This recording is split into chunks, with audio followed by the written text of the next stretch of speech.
questions before we get started?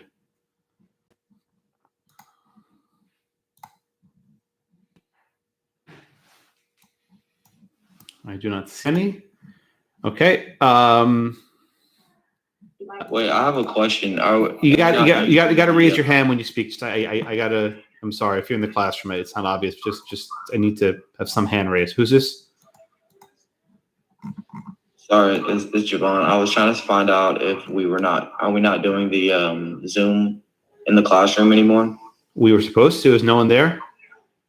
Yeah, it's not up here.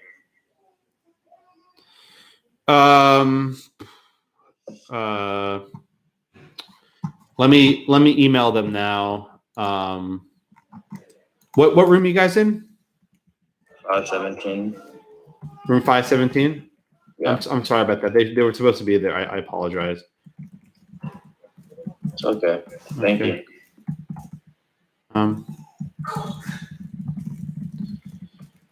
I'll email them right now. They're usually pretty quick. My apologies. Okay, I emailed the IT people. If they're not there, I'm sorry, but we'll just have to do the best we can. Again, today, if you need a pass, that's okay. If there's a weather-related issue, I understand people are getting their affairs back in order, so I understand. But from Monday, we'll be back to normal.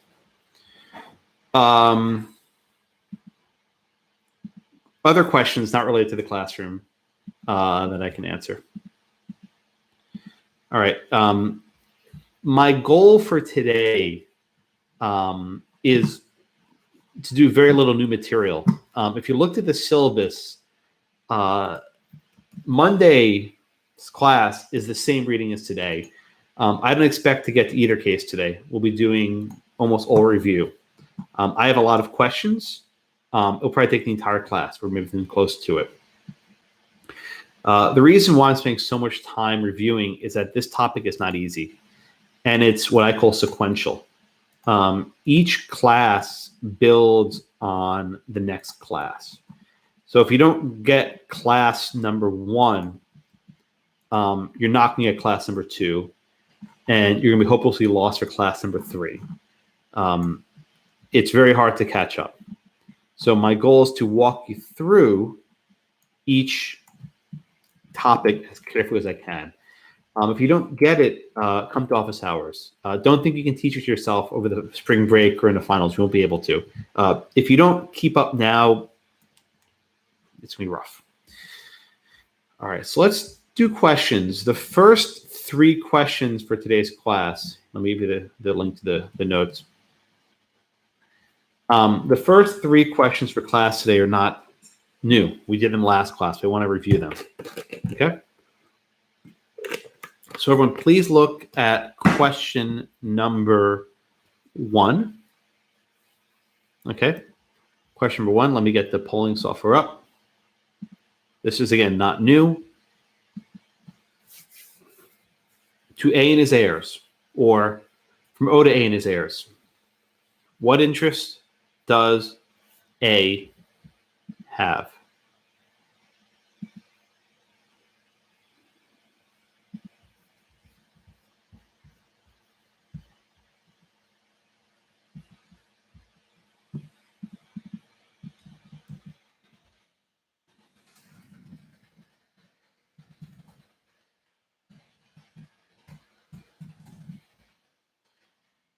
Okay.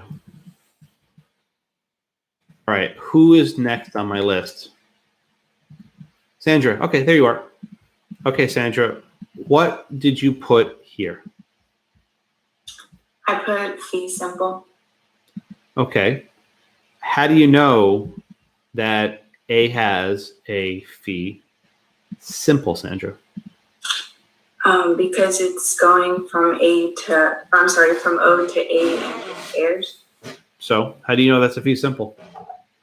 And his heirs means fee simple. But doesn't that mean, let's just think about this for a minute, A has it for his life, and when A dies, it goes to his heirs. Why wouldn't that be a life estate? Well, because it's going to be passed down. Does that have to go to A's children? No, just whoever the heirs are. Okay, good. Very good, Sandra. She didn't fall for my trap. All right. Good job. The answer here is fee simple, right? That's the correct answer. And I think everyone got that. Excellent. I think all of you got that right. Perfect. Exactly what I'm looking for. 100%. When you see the phrase "and its heirs," you just have to have a flag in your head that goes fee simple, right? There's no other way around it. Some students want to get very smart and say, well, Blackman, to A and his heirs, A dies eventually. And it goes, he eventually dies to life estate. Well, yeah, of course, we all die. But it doesn't mean you have a life estate. It simply means that you have the power to control both the present and the future interest, which is the fee simple. All right, any question on that one? That one should be pretty easy. All righty, everyone, look at question number 2. From O to A for life, period. What interest does A have?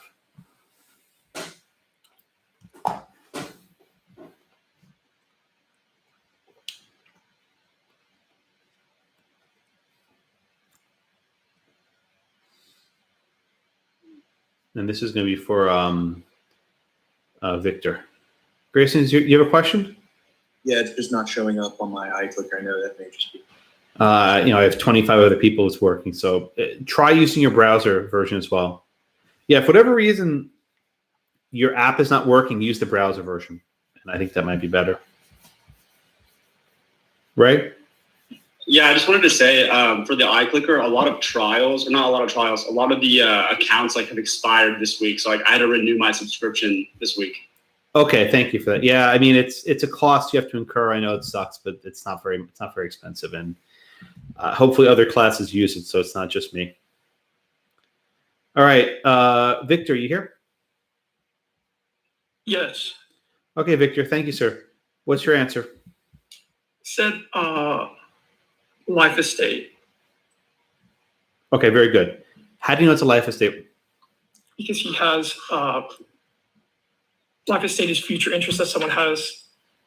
Hold on, no. But you said it wrong. A life estate is a what kind of interest? It's a present. You said future. Which one is it? Present. Present. Okay, that's right. Life estate is a present interest. How do you know it's present interest, Victor? You're right, but how do you know? It's an inter vivos gift. So it's given. Well, not exactly, right? Because you can get an inter vivos gift of a future interest. You're allowed to do that. How do you know this is a present interest?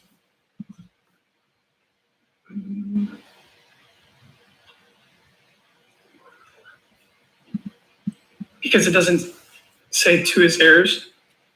So. Oh, but isn't to his heirs mean fee simple?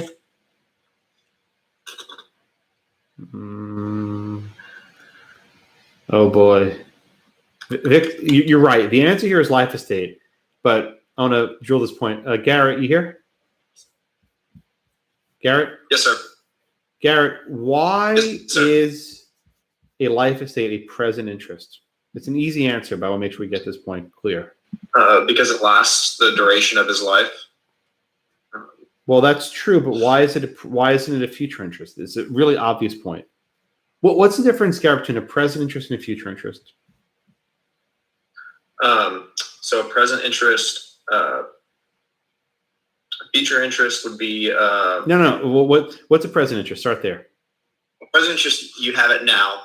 Good. A future interest you can have as well. So, but it can be split. That's not a very clear definition. I don't know what you just said. A present interest you can have now. I get that. What's a future interest? Mm-hmm. A future interest would be a remainder. You give me an example. What's a future interest? So, for instance, in the case with the painting, the father had the present interest, the life estate in the painting, and the son had the future interest in the painting. Yeah, but what's a future interest? You're not defining it. So when the father, You give me good stuff, but you're not defining what's a future interest. probably overthinking it. A future interest.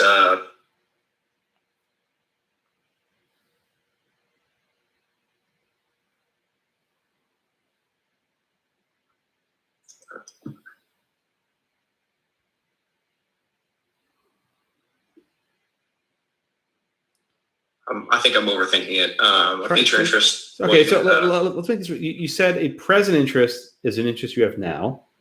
So a future interest is an interest you have in the future. Yeah, later in the future. When the present interest expires. Mm-hmm. Good. Yeah, perfect. Right. Or terminates. Good. A present interest is an interest that you have right now. Right. It's conveyed immediately. You have it right now. Mm-hmm. A future interest is an interest that just floats around waiting for something to happen. Maybe someone dies. The analogy is like a cloud, right? Well, different things can happen. Maybe someone dies. Maybe a certain number of years pass. Maybe something happens as someone gets married. Maybe, right? Future interests come into effect at some point later, right? So a life estate is a present interest because you have it now. A remainder is a future interest that happens later, right? It's simple. You were overthinking it. That's okay. You're allowed to. Alyssa, it's your hands up. So you said that present interest is an interest you have now, and the future interest is something you have later. But I thought that when you have it comes into effect later, right? You have the future interest now, right? But you don't have the interest in the land quite yet. I want to just get the terminology correctly, right? I can have a remainder today, right? That's a future interest. But I have no interest in the property yet. That interest in the property comes later. Okay, that's all I wanted to clarify. Yep, very good question. All right, very good. So I think we all got this right. This is all life estate. This is very good. Let's try question number 3, which again is not new. It's a repeat from last class. From O to A for life, comma. Into Bina's heirs. Pay attention to the commas. The commas are very important. What interest does B have?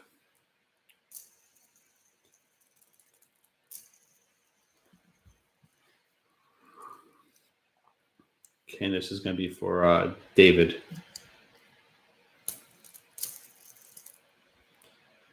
And I got, okay. Another 10 seconds. All right, David, you here? Yes, can you hear me? Yeah, loud and clear. What's your answer here, sir? Perfect. I put remainder in fee simple. Well, let's take one step at a time, right? From O to A for life, comma. Yes. What does A have here? He has the life estate. Okay. And then what follows the life estate? The remainder. How do you know it's a remainder? Because not the same person has both the present and future interest. Yeah, but how do you know it's a remainder? You're right. The answer is remainder, but how do you know it's a remainder? Because A was not conveyed the whole bundle of 6. Right. So A is a life estate. That's right. But how do you know B has a remainder? Because it was given to B in the future with his heirs. What is the definition of a remainder? The future interest.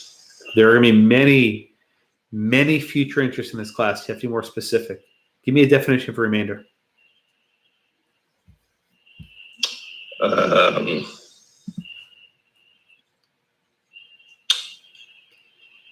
Something that you get in the future. It's not conveyed in the present. Again, there are going to be a lot of future interests we're going to talk about in this class. How do you specifically define remainder?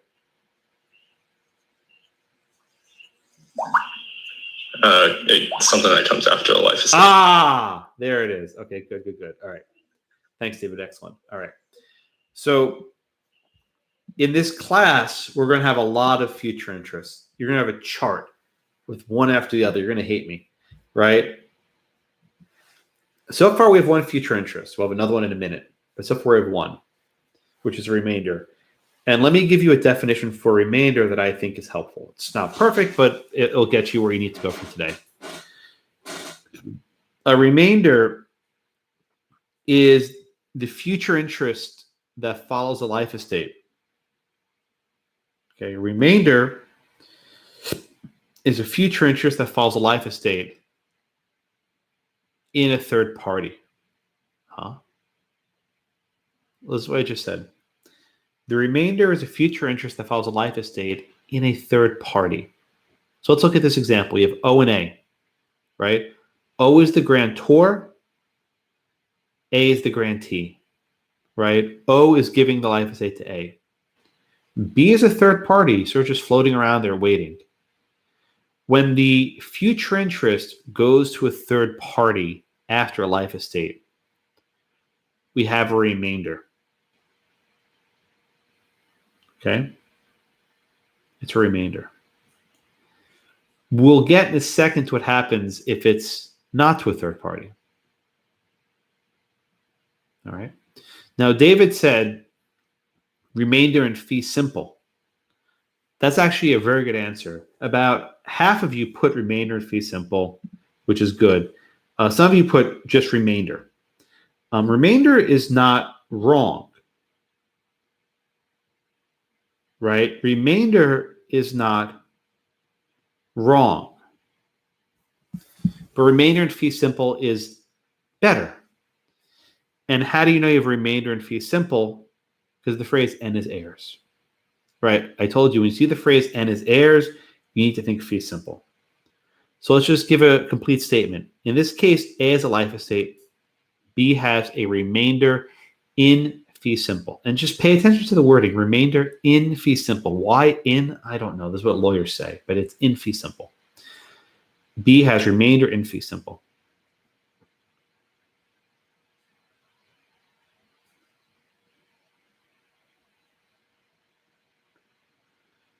All right. Any questions on question 3?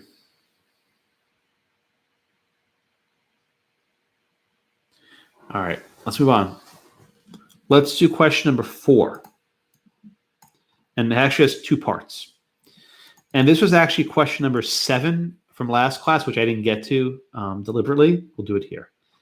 So answer for me question 4A. Okay. Question 4A. We have this conveyance from O to A for life,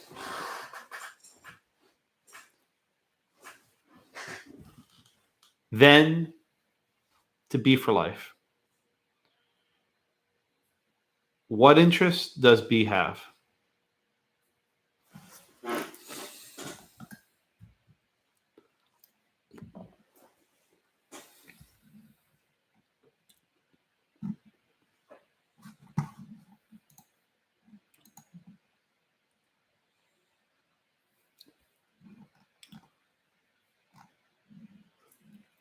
Okay.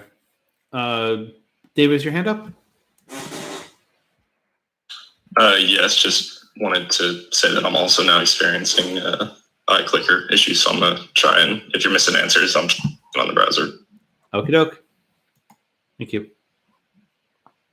All right, Catherine, are you here? Yes. All right, Catherine, so let's break this question down for a minute. So the easy one, what does A have here? A has a life estate. Okay, good. What do you call the future interest that follows a life estate that goes to a third party?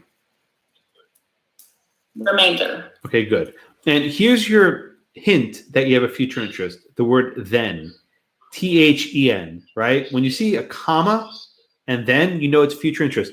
This today and tomorrow, then something else, right? So you have a future interest in B. What do you call that interest, Catherine? What does B have? For B, it's remainder in life. Finish it off. You're almost done. Remainder in life. In life estate. There it is. Okay, perfect. Thank you, Catherine. A remainder in life estate.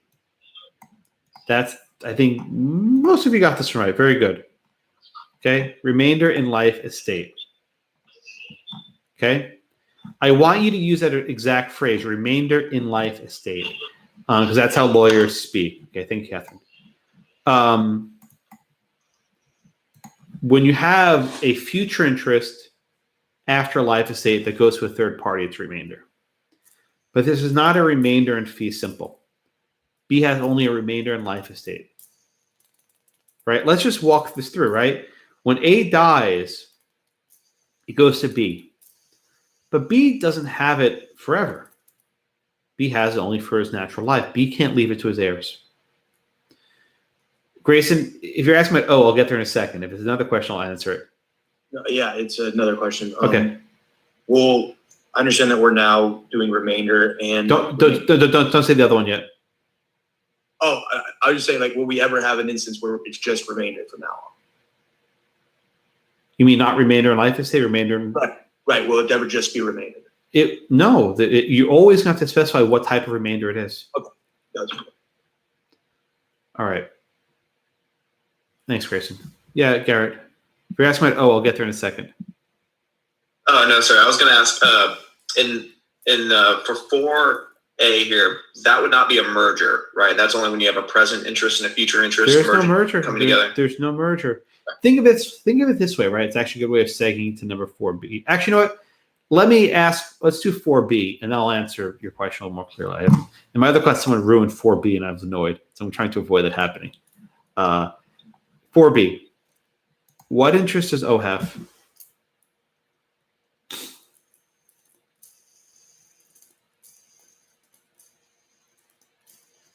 What interest does O have?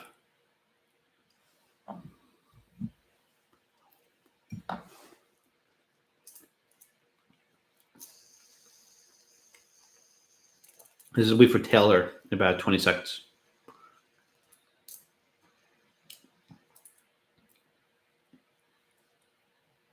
Ooh. All right, Taylor, you here? Taylor? I'm in the classroom. Oh, is the classroom on now? Yes. Okay. All right. Well, did someone come and turn the class on or no? I think they did it remotely. Oh, okay. I don't see the classroom. Oh, there it is. Oh, they called it Richard Carlson. That's why. That actually makes a lot of sense. All right. All right. That's fine. Taylor, go ahead. So what's your answer here? I said reversion and fee simple. Okay. Professor Carlson, that's so funny, actually. Why is it a reversion and fee simple? Well, it's a reversion because after B dies, it would go back to the grantor, which is O. And then fee simple because if O has a fee simple at the beginning and they're conveying it to like A for life, B for life, they still have a fee simple at the end of the day. Oh, wait a minute. So hold on, Taylor. I asked before I asked David to give me a definition of a remainder. Taylor, can you give me a definition of a reversion, please? When there is a future interest, then it goes back to the grantor. A future interest after what type of present interest? Be very precise. Wait, can you repeat that? Sorry. You said when there's a future interest and it goes back to the grantor.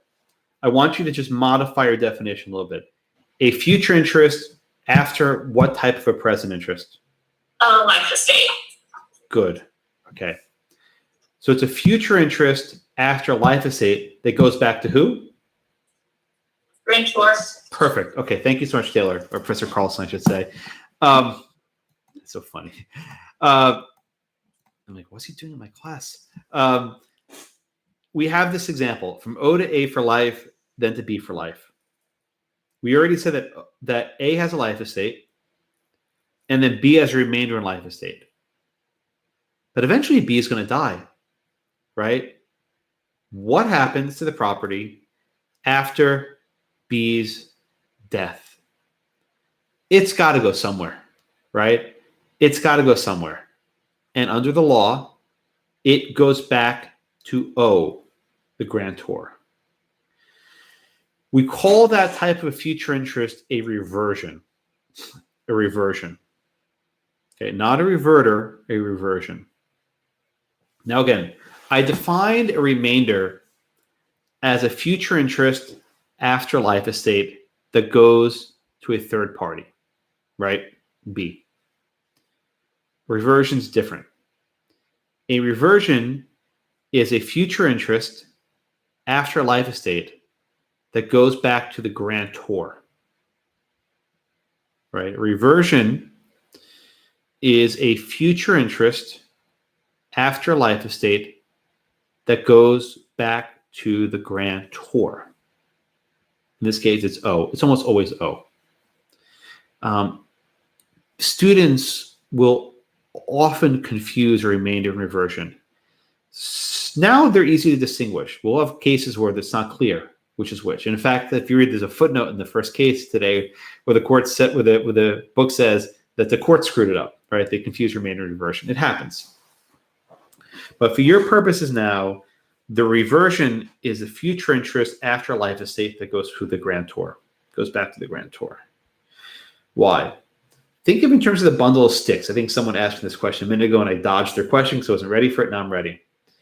In this question, you had O. He gave A one stick. He gave A a life estate stick. And he gave B a second stick. It was a remainder stick, right? So A had a life estate stick, and then B had, and B had a remainder stick, right? But O kept a third stick, right? He had the reversion, and he has a future interest all along. After both A and B die, all the six go back to O. And then what does O have?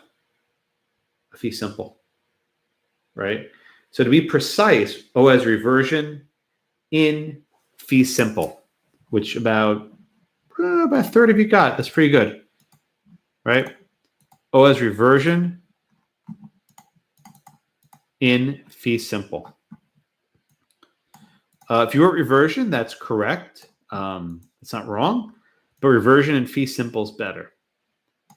Again, how do you know it's reversion? Because it's a future interest that follows a life estate that goes back to the grantor.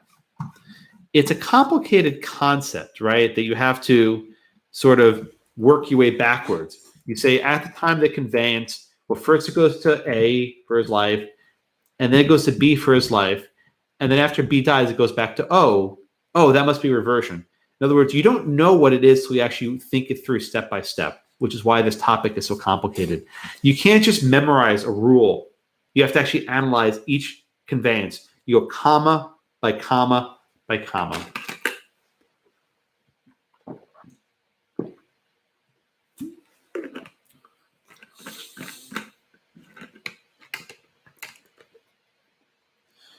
All right.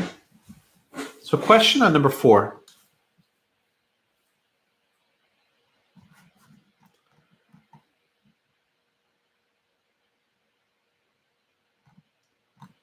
Question number 4.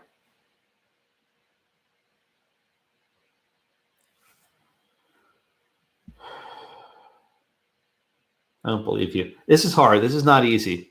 Yeah, Ray, help us out. Thank you. Thank you for taking the bullet. Okay, so my struggle with this one was when Taylor said like it's a reversion in fee simple. That's right.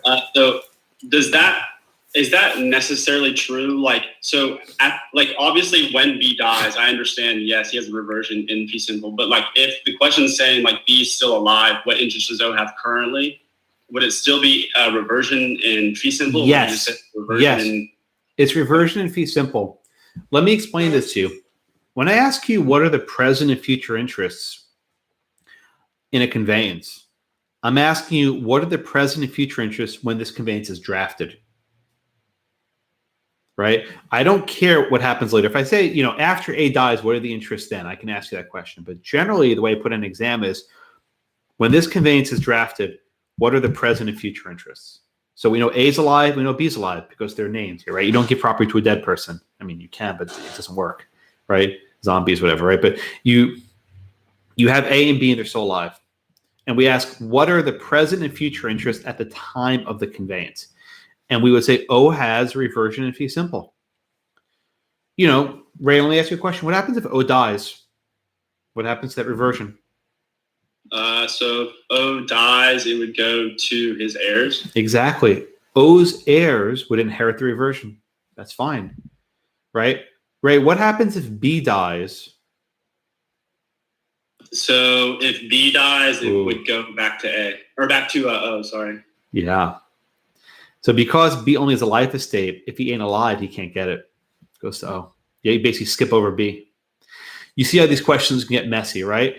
When I ask you what are the present and future interests, I'm only asking you at the time of the conveyance, because afterwards things get messy. What if B dies before A? Goes back to O. What if O dies? Goes to O's heirs, right? So there are all the different ways this could play out depending who dies when. This is a very morbid class because people always die in random fashion, and really, you know, on Wednesday A died, on Thursday B died. You know, I'll do crap like that in the exam. That's there's lots of death, unfortunately. That answer your question, Ray? Yeah. Okay. Cool. Thank you, Emma. I see your hand is up. Yeah. So in 4, if A dies, does this mean that giving interest to B is conditional on A being alive? Don't say conditional because there are things called conditions that are very complicated. But if you write this conveyance today, right, we presume A is alive, right? Let's say you write this on Wednesday and then on Thursday A dies. A was still alive at the time of the conveyance. We generally presume that if you write this conveyance to A for life, A is alive, right? You know, you can make up a hypothetical where, like, as you're at to sign the papers, like A drops dead, right? I guess that can happen. But generally, if you write to A for life, A is alive when the conveyance is signed. The harder one, though, is if B dies before A.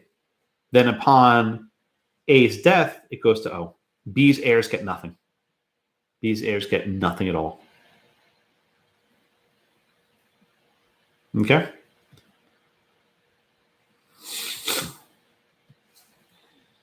Thank you. And does that answer your question? Good. Okay, thanks. Any other questions?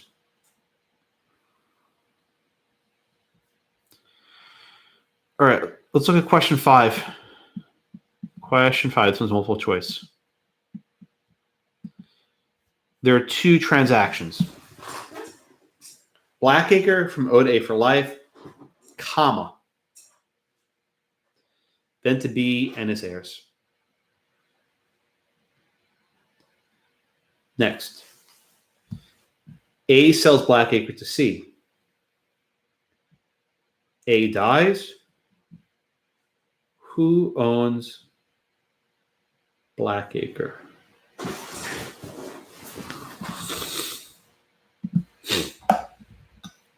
And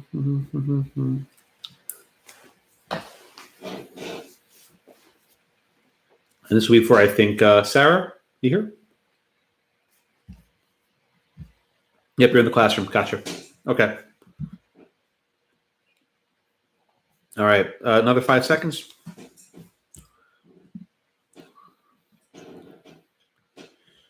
All right. I'm going to stop it here. All right, Sarah, go ahead, please. What's your answer? That B is going to own it. Okay. Let's break this down step by step. Blackacre from O to A for life. What does A have? State. Okay, A is a life estate, comma, then to B and his heirs. What does B have? Remainder and fee simple. Okay, B has a remainder in fee simple. That's correct. Okay, then Sarah, we learned that A sells Blackacre to C. What exactly is A giving to C? Latin term of life state for B or something. Ah, excellent.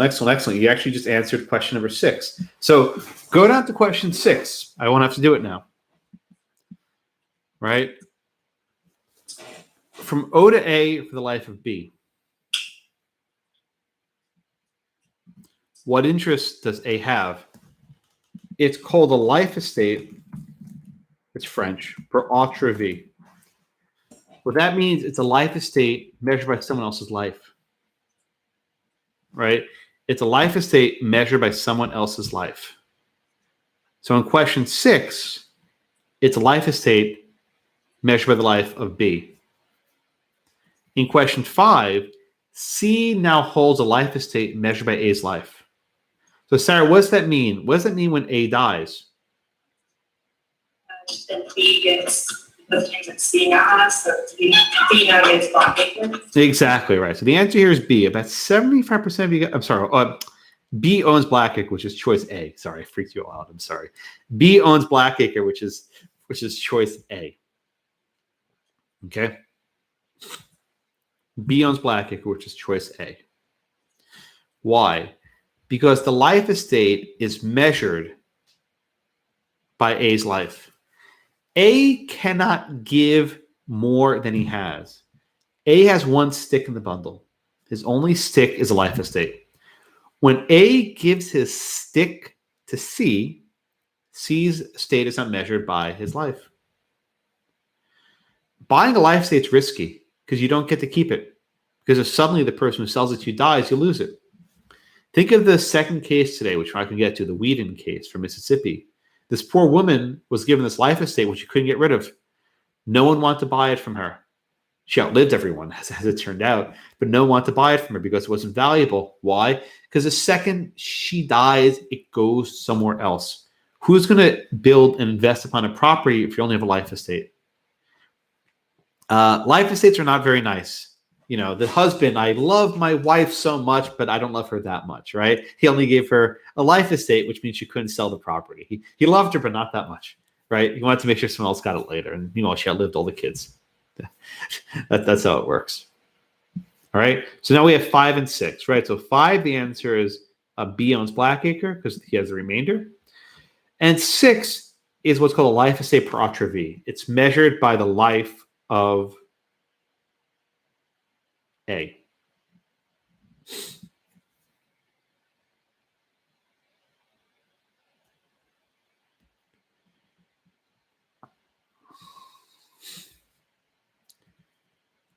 Questions?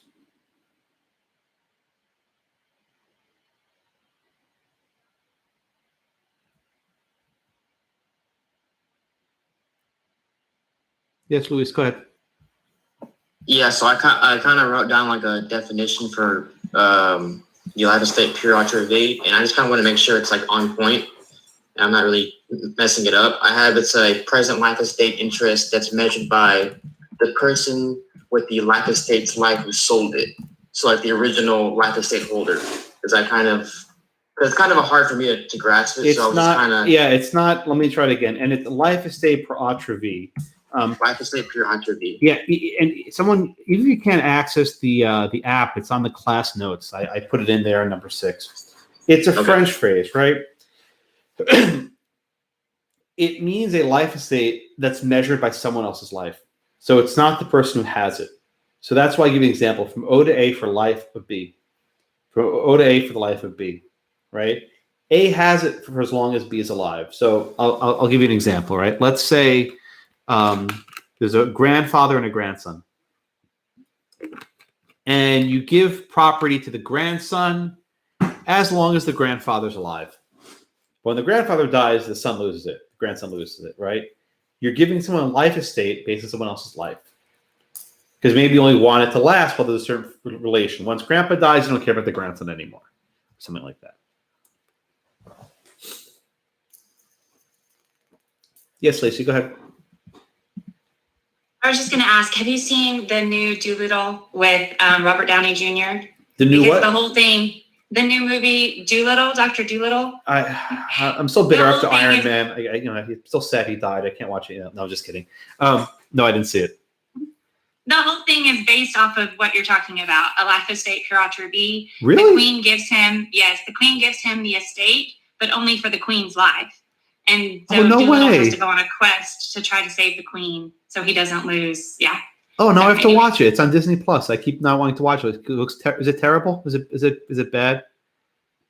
No, it's good. I mean, I watched it with my 9-year-old and we enjoyed it, but I'm immature, so that I watch a lot of Disney movies. If you look at my old exams, they're almost all Disney movies.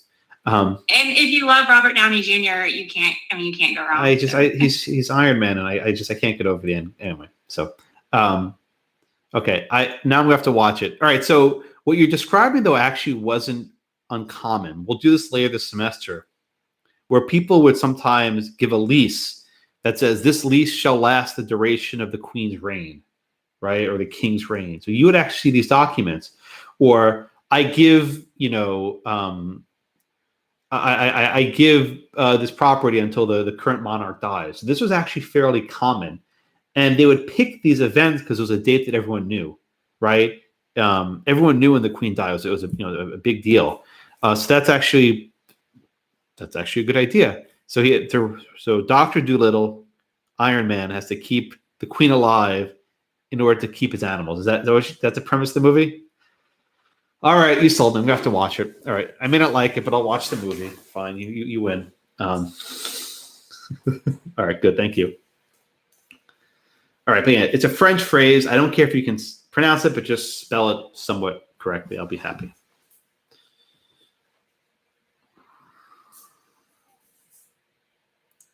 All right, questions? All right, let me try to summarize a bit. So far, we have 2 present interests and 2 future interests. We're going to have a lot more. So just keep these in your notes. Actually, no, we have two present interests, 2 future. So just keep these in your notes. The first type of present interest we have is the fee simple, or maybe called fee simple absolute.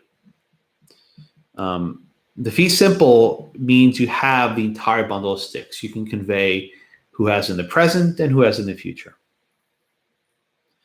The magic words for the fee simple is and his heirs, and her heirs, but you'll never see it in cases, unfortunately. So just and his heirs, that's what you'll see. You can have a fee simple in the present, or you can have a fee simple in the future. For example, you can have a remainder in fee simple, or a reversion in fee simple. So you can see how the fee simple can be both present and future, right? It comes into different places. But at its most basic level, the fee simple is the most basic, the most simple present interest. All right. We've also learned the life estate. The life estate is the present interest that you have right now. And the life estate lasts the duration of a person's life. Okay? Excuse me. If a life estate is measured by the grantee's life, it's just called life estate. But if the life estate is measured by some third party's life, it's called the life estate per autre vie. This is the French phrase. So you can have a life estate or a life estate per autre vie. You also have a life estate in the future. For example, a remainder in life estate. You can have that. You have a remainder in fee simple, or you can have a remainder in life estate. So you can stack them. So always keep in mind you can have a remainder in life estate. Someone in my last class asked, can you have reversion in life estate? Technically, yes, but it wouldn't work for a couple of reasons. It would create complications because if you only had a reversion in life estate, it has to go somewhere after the person dies. And where does it go? It's got to go somewhere. So the courts probably would not enforce reversion in life estate, but in theory, I guess you can have it. But you can absolutely have a remainder in life estate. That's absolutely permissible. But don't worry about reversion in life estate. Someone asked me in that class, I'm like, it's too much. It's not going to happen. Okay. So we have the fee simple and the life estate. Those are the present interests we've done so far. We've done 2 types of future interests. We've done the reversion and remainder. Okay. So far, all the future interests that we've done follow a life estate. It won't be like that next week. I'm sorry. It gets worse. But we have 2 types of future interests that follow life estate. A remainder follows a life estate where the interest goes to a third party, B in our question, right? It goes to B. A reversion follows a life estate when it goes back the grantor. Oh. Generally, reversion will be in fee simple. Again, there might be some tweak, but for now, just say reversion's in fee simple. But a remainder doesn't need to be in fee simple. If it's if remainder, it says, and his heirs, it's remainder in fee simple. But you can have a remainder in life as well. Let me give you a hint.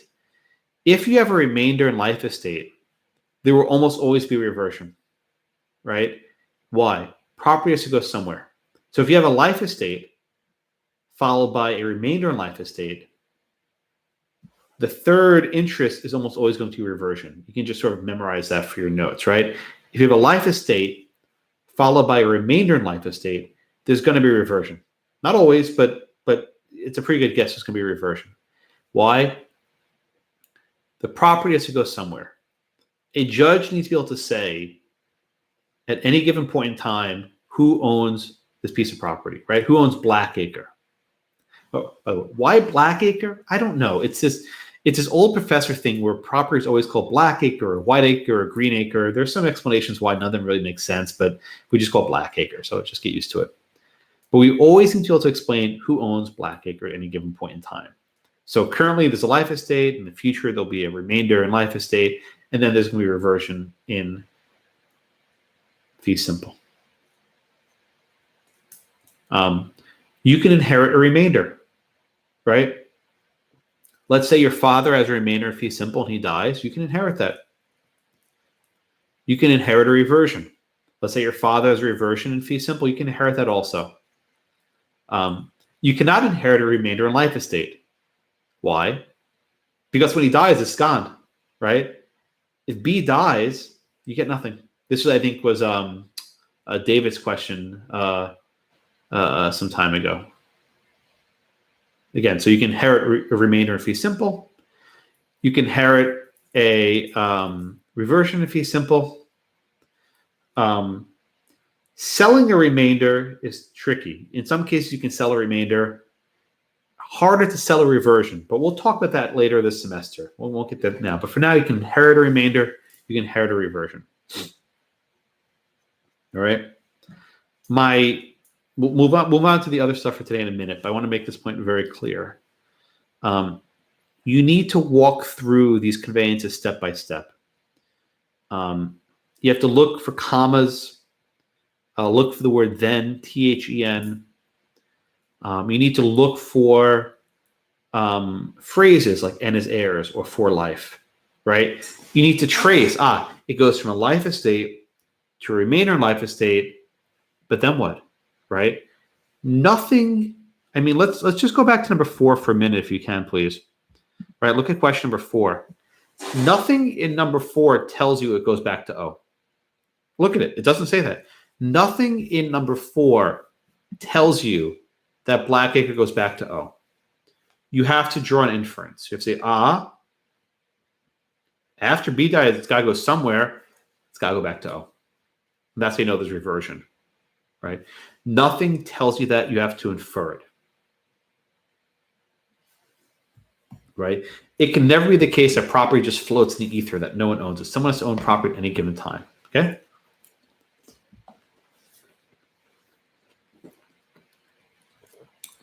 Okay. Questions?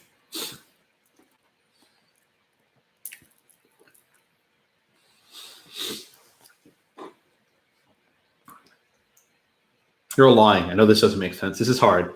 I know one brave soul will raise their hand.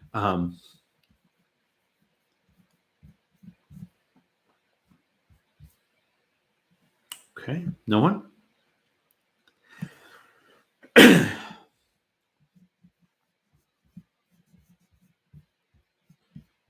Okay. All right, then I'll move on. We'll do some of the material today, not all of it, because I want to make sure I have some time left over at the end. All right. So let's move on to today's material, and let's clarify some terminology. The first term that we need to define is air. Not like the stuff you breathe, H-E-I-R, air, right? In common usage, people use the word heir wrong, right? You know, Paris Hilton is a wealthy heiress, right? Not exactly. No one is an heir of a living person. I said again, no one is the heir of a living person. Heirs do not exist until after death. Listen one more time. Heirs do not exist till after death. None of us know who our heirs are. You may think, oh, aren't my kids my heirs? Look, sometimes parents outlive their kids, right? There's no guarantee that your heirs will survive you, right? If a person dies before you, they can't be an heir. A dead person cannot inherit property. That's zombie stuff, right? Dead people can't inherit property. It doesn't work like that. Everyone understand that, right? Heirs are determined after death. That's why when a conveyance says to A and his heirs, we don't know who those heirs are.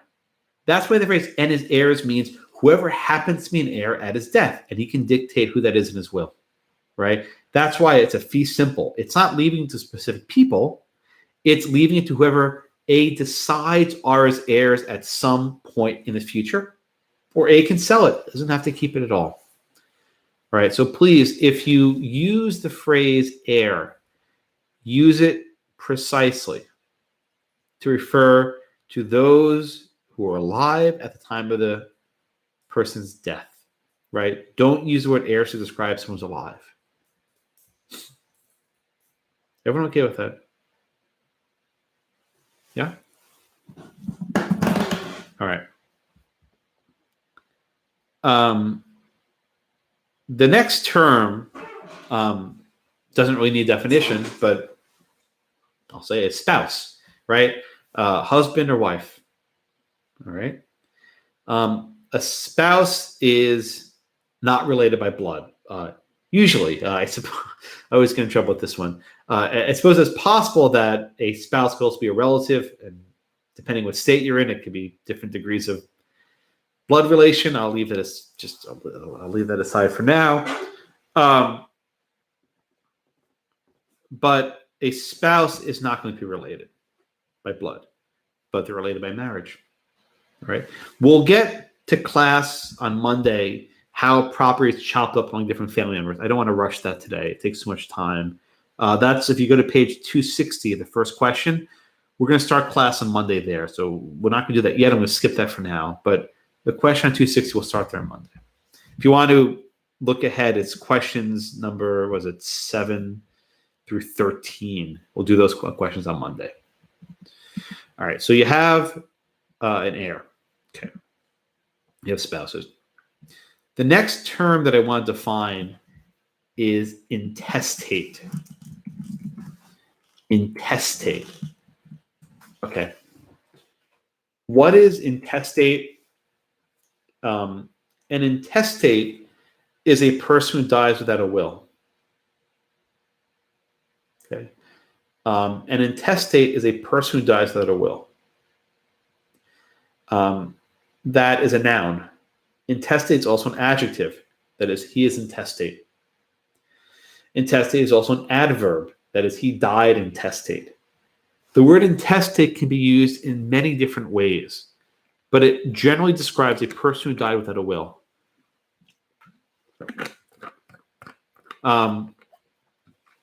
Intestate could also mean a person who dies with an incomplete will. Right. For example, let's say you wrote your will 20 years ago and you recently bought a house and you never updated your will. And your will says nothing at all about what happens to the house. You have a will, but it's not complete, right? It doesn't explain what happens when it doesn't explain what happens to the house because it's a new house.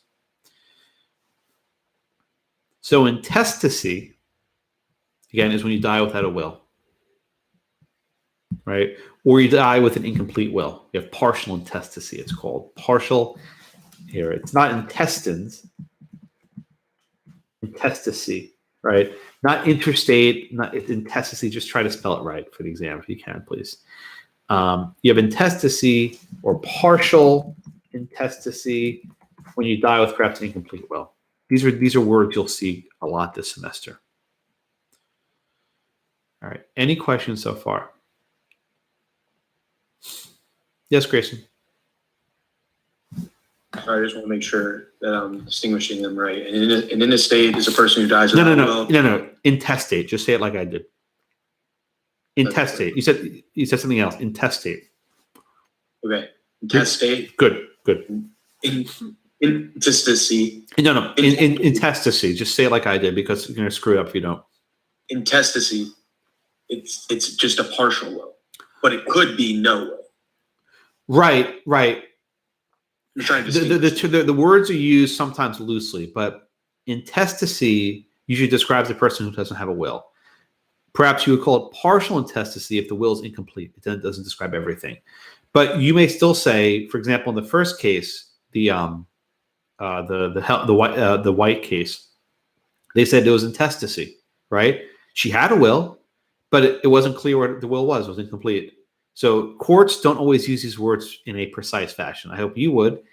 But intestate, intestacy, partial intestacy are used sometimes interchangeably, but you need to know what they are. Make sense, Grayson? Okay. All right. Another phrase, Intestacy Statute. Okay, Intestacy Statute. Every state has one. An intestacy statute explains what happens if a person dies without a will or dies with an incomplete will. Right? Again, the intestacy statutes explain what happens if a person dies with an incomplete will or no will at all. Right? Property has to go somewhere, right? It can't go nowhere. So if a person dies without a will, the state created a very elaborate set of protocols of where the property goes, where different family members get different cuts of the property. And we'll do that on Monday, the specific percentages. I don't want to do that now. I don't want to rush it. But the intestacy statutes explain how property is divided, right? How property is going to be inherited by different relatives.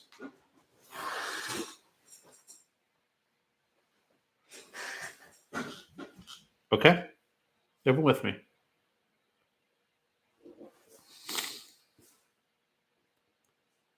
Everyone with me?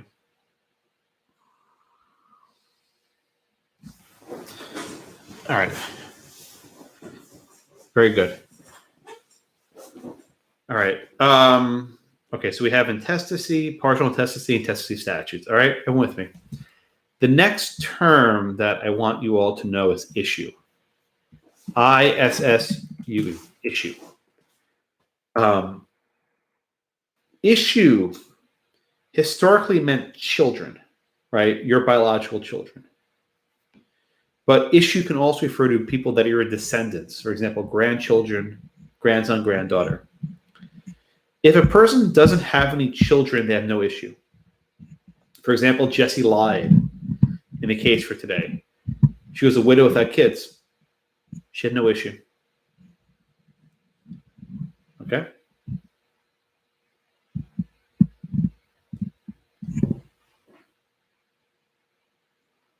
Everyone with me? Okay. The next term I want to talk about is ancestor, right?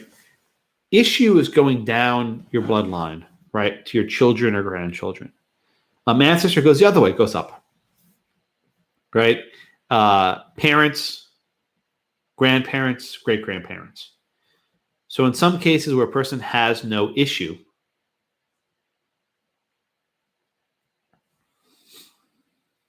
right, where a person has no issue, they go to the descendants. I'm sorry, where a person has no issue, they go to the ancestors. There, I said it right. When a person has no issue, they go to the ancestors.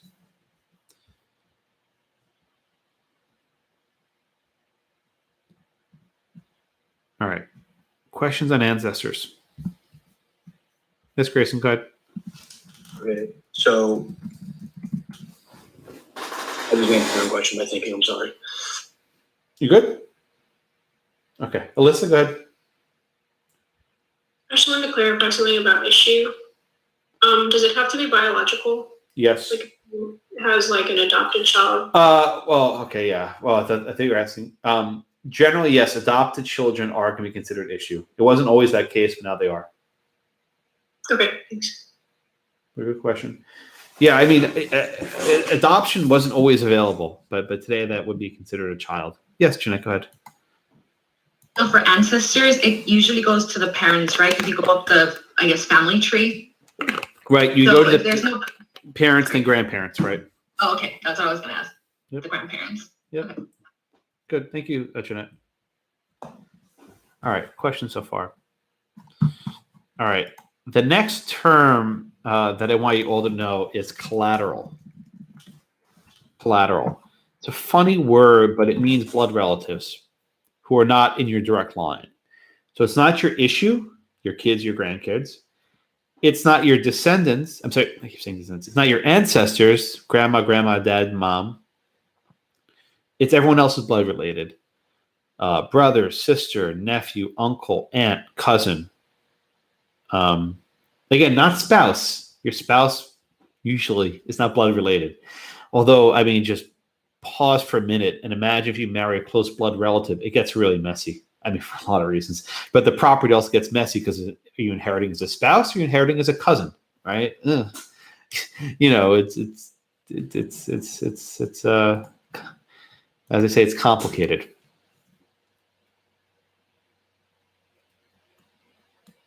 All right. And again, under the state intestacy statutes, there are elaborate formulas over what do the spouses get, what do the issue get, what do descendants get, what do ancestors get, what do collateral get, right? What this lesson should be, I think, telling you is create a will. Because if you don't have a will, the state decides where your property goes. And it gets very complicated very quickly because you have a lot of people who all want to claim. It's very bad. I mean, when people die without a will, as they die intestate, it's sorry, this is mean. It's sort of a selfish act because it's not your problem, right? When you're dead, you're dead. You don't care, right? But you're leaving a headache for your survivors, right? You're leaving a disaster for your survivors. You're making it very complicated for your loved ones to figure out where things go. And there have been very famous celebrities who've died without wills. I think Prince died without a will recently. The artist formerly known as Prince. Did Aretha Franklin die without a will, or am I making that up? I just have some very famous people, very wealthy people, died without wills. And it creates years and years of litigation where whatever money you had will just be squandered. Because who gets paid? The lawyers. Lawyers always get paid, right? Lawyers will always get paid. That's our job. You know, I ask students, what's the most important rule of lawyering? No, it's not Rule 11. It's you get paid, right? Because if you don't get paid, you can't keep the lights on. So lawyers always get paid. So the estate lawyers make a fine, but the family members get screwed. So if you can, I mean, not now, you're young, but we had a pandemic. I mean, that motivated me to get a will together. I actually did one this year, finally, after all these years of teaching property, lecturing people. I actually did it. It's not terribly expensive if you do it right, but you should. All right. Any questions on collateral? Yes, Linda, go ahead. How does this work with like step siblings or step cousins? Because they're not technically blood related. They're not. And that's the issue in the first case with Mrs. What's her face? Jessie lied. She left something to her sister-in-law who was not a blood relative. And she would not take under the intestacy statutes. The niece would. What's her name? Sandra. Sandra was her niece. So the Sandra was collateral in that case. But the sister-in-law was not, the one she actually liked. Awesome, thank you. Said, you can live in my house, but you can't ever sell it. Never, ever, ever, right? Right, but that was the sister-in-law who would otherwise have no claim. Good.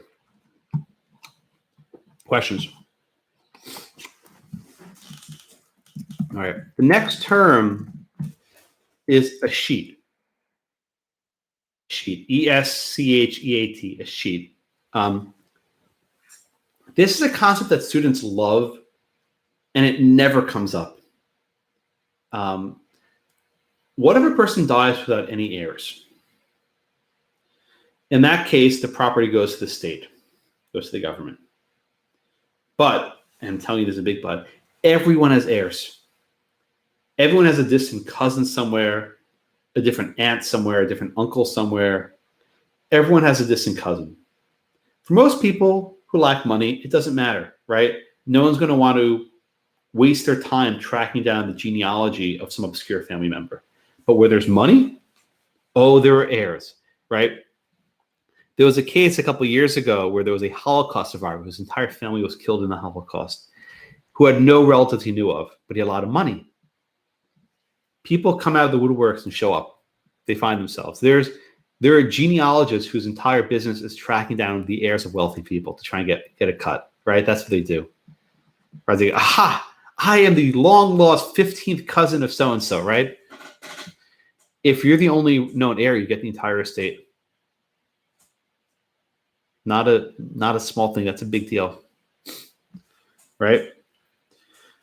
So everyone has heirs. On the exam, for whatever reason, I don't know why. Students love saying, oh yeah, Josh, there's a sheet. No, there's not. The reason why students like it is because it's easy, right? You don't have to figure out all the intricate details. It just goes to the government. It's wrong, right? Unless I give you like a zombie apocalypse where everyone dies, right? Where there's a nuclear holocaust where the entire world dies. There are heirs, right? There are heirs. Just you have to figure who they are. Don't write on the exam a sheet. It's almost always gonna be wrong. I get annoyed every year. People take the easier say, oh, it's in a sheet. No, it's not. You're wrong. Okay? So everyone has heirs. They may be distant, right? They may be, your fifth cousin, whatever, but we're all related at some level, right? At some point in history, we all have common genes, right? If you ever do one of those DNA tests, you'll be amazed where your genes come from. We're from all over the place. We have genes coming from every which direction. I actually won't take one of those because I'm afraid that my DNA will be sequenced and handed to the police with a subpoena. So I'm serious. It's the police are actually issuing subpoenas for people's genetic records without a warrant. I saw this problem years ago, and I'm actually my sister got it done, which is good enough for my DNA. I'm kind of annoyed at her. She didn't tell me, but what are you going to do? All right, what else? Questions? All right. I want to play a short video, which I wanted to play last week, but I didn't have time. It describes the concept of livery of season. Right? Livery of season. What is this? Livery is short for delivery. Season is a term for transferring ownership. Back in jolly old England, if you wanted to convey property, people were not literate. They couldn't read or write. So instead, they would do an act to convey the transfer of land. What would they do? They would take a clump of dirt and they would transfer it to the other person, right? That was the symbol, like the symbolic delivery, right? That was a symbolic delivery of transferring property. So just watch this video. It's short. It's a few minutes. I always like playing because it's kind of fun. Okay.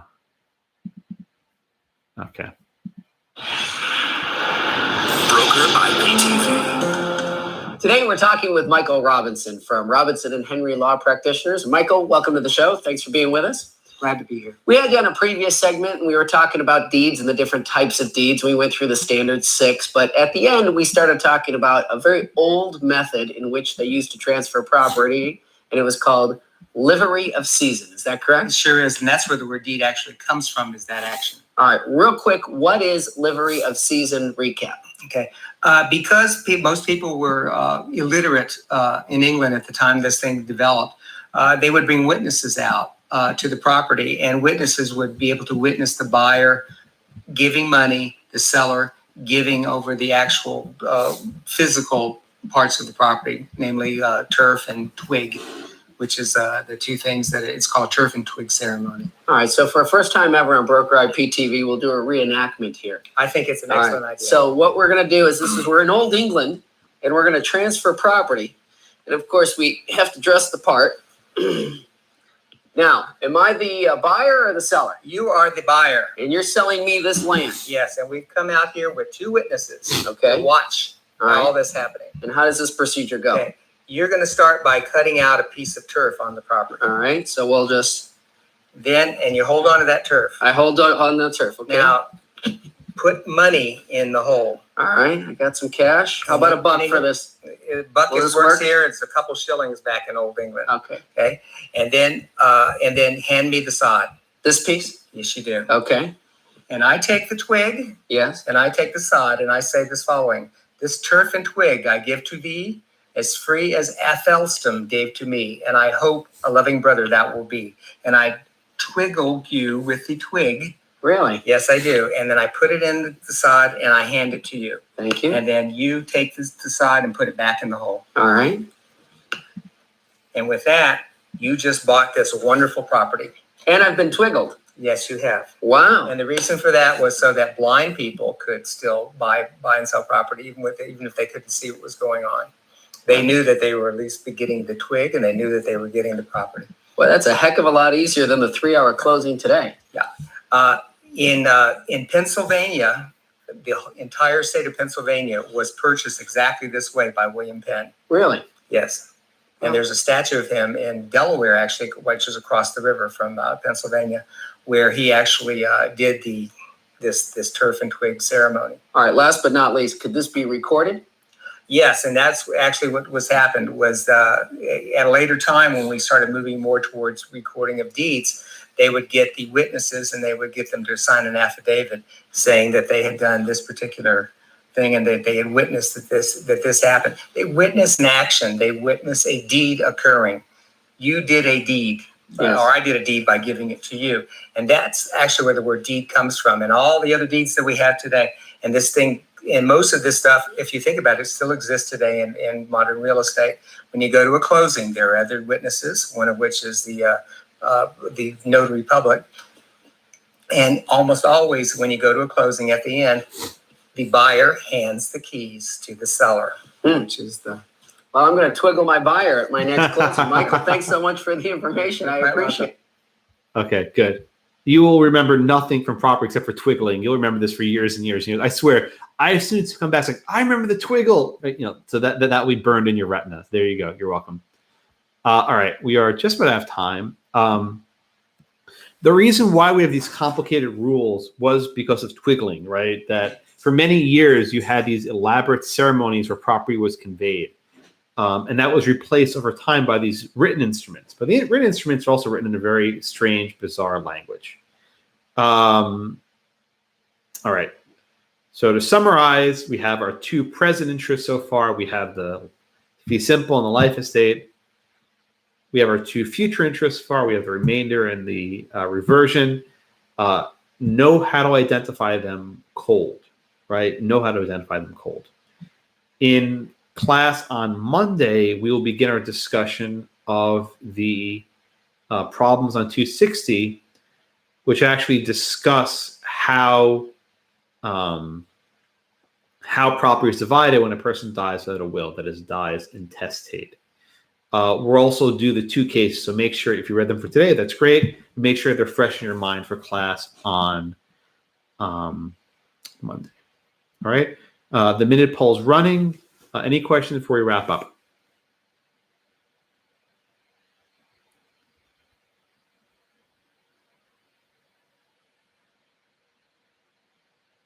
No? All right. Well, I am out of time. I will see you all office hours today around 2:45. Otherwise, I'll see you in class on Monday. Have a wonderful weekend. Thank you.